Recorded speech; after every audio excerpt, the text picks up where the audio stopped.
Syederulun, Harian Serambi Indonesia memberikan piagam penghargaan kepada Wali Kota Banda Aceh, Haji Aminullah Usman yang berlangsung di Pendopo Wali Kota pada hari Kamis 4 November 2021. Penghargaan tersebut diberikan karena Aminullah dinilai sebagai salah satu kepala daerah di Aceh yang mendukung keterbukaan informasi publik.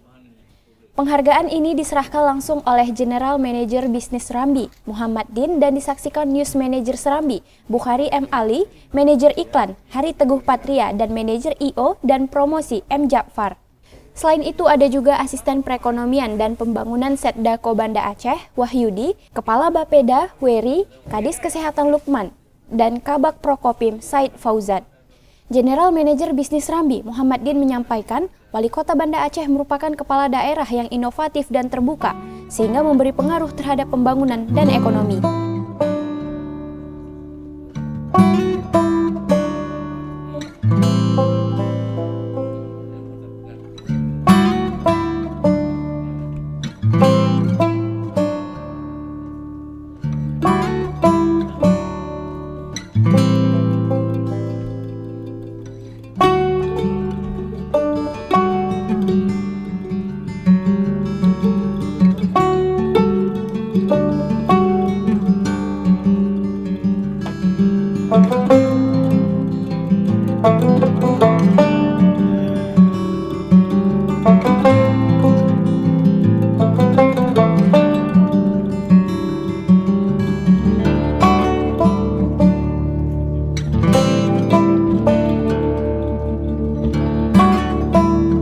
Dari Banda Aceh, Mas Rizal, Serambi On TV.